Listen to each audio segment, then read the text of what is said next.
Hello everyone and welcome to week 1 of Family Elective. My name is Maddie and I am pumped to start off week 1 with you. Okay, to begin, we're gonna do a little activity. So I need everyone on their feet. Stand up, get some space going. Yes, at Family Elective, we do move ourselves around. Okay, now I need you to spread yourselves out in the room so that you are touching each other's fingers. So you're not very close. Spread yourselves out. Make sure that you're poking each other's fingers, but there's lots and lots of space between you and everybody else. Okay, now I want you to come in really close and do a group hug. Get really close. Okay, now back out. Spread yourselves out. Make sure you're touching each other's fingers, lots of space between you. You can't hold each other's hands, that's how spread out you are. Okay, now I need one person to pretend that they're super sad and they start pretending to cry. One person just start to cry, you're very sad. Okay, now the person beside you at a distance, I need you to pretend that you have a Kleenex and try to wipe their tears. Can you do it? Okay, now new person. I need someone else in your family to open up their mouth, and pretend that you're hungry and you just want to be fed some food. Okay, now the person beside you at a distance, I need you to pretend you have a fork with some really delicious food on it and try and get it in their mouth. Remember, you're not moving, so the person, your mouth is open, the other person trying to put the fork in. Can you get it? Okay, let's try another one. I need someone to pretend that they're really cold. Get your shiver on, it's really cold outside. Okay, now the person beside you at a distance, I need you to pretend you have a coat on, or a coat in your hands, and try and put it on them. Can you reach? Can you get it on them? Okay, one more. I need one person who is willing to be tickled. Anybody? Any takers? Okay, now I need the person beside them to try and tickle them. Can you reach out and try and tickle them and make them laugh? Okay, now I want you to all come together. Big group hug. Okay, same person who was crying. Make your sad face again. And now I need you to pretend, someone else to pretend they have a Kleenex. Can you wipe their tears now? Probably.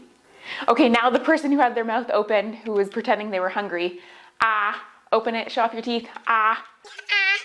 And now the person who had the fork with the pretend food on it, can you feed them now? Okay, person who was cold, start shivering, shiver. Now the person who is pretending to have a coat, can you put it on them now? Probably. Okay, you know it's coming. Person who said they were willing to be tickled. Everyone else to just go at it and start tickling them. So there's a difference between living at an arm's length with people versus living close to people. Living close to people requires more effort because you see and experience what other people are going through. Sometimes seeing people cry is hard, but you can reach out with a Kleenex or a tissue to wipe their tears away. Sometimes hearing people's voices are simply just annoying to us, and sometimes people drive us crazy, and sometimes we just don't understand people. But then you also think about how fun it is to have someone tickle you to make you laugh, or how fun it is to read a book or play a game together, or how much you want to talk to someone when you're confused or sad about something. I know I need and love all these things. We need people close to us, and we need to be close to people too. That's how we learn that we're loved. And it's good to know that we're loved.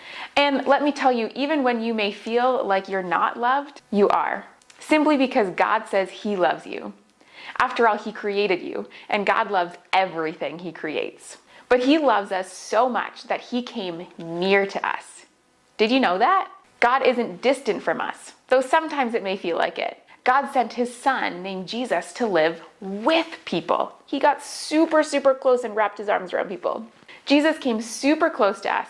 He was with people when they cried. He was with them when they were confused, when they were mad, when they were sick, when they danced for joy. He was with them. In the book of John, which is in the New Testament and tells us all about the life of Jesus, we read in the very first book, it says, "In the beginning, the Word already existed. The Word was with God, and the Word was God." Okay, pause.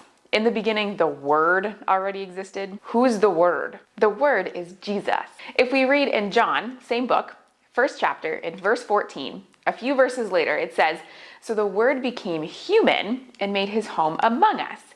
He was full of unfailing love and faithfulness." In another Bible translation, it says, "He moved into the neighborhood." He became our neighbor. Know why? He wanted to be near His people. to show them that he knew them. He called them by name, and he knew whether or not they loved swimming, and he knew what their jobs were. He knew how to tell them stories about God. He showed people how much he loved them, even if they were different than him. Jesus showed us two things while living on earth. He showed us that he knows us and he loves us, which is why he came to be near us. And two, because he knows and loves us, we can learn from him about how to know and love others. So for Family Elective 2021, we're talking about differences. Some of the ways in which the people around us may live differently than us, and how that is totally good and totally okay. But then, because we know that we are known and loved by God, we want to learn from Jesus about how to love and know other people, even if it's hard. Because when we know and love others, they can also come to know God. It's kind of like this circle.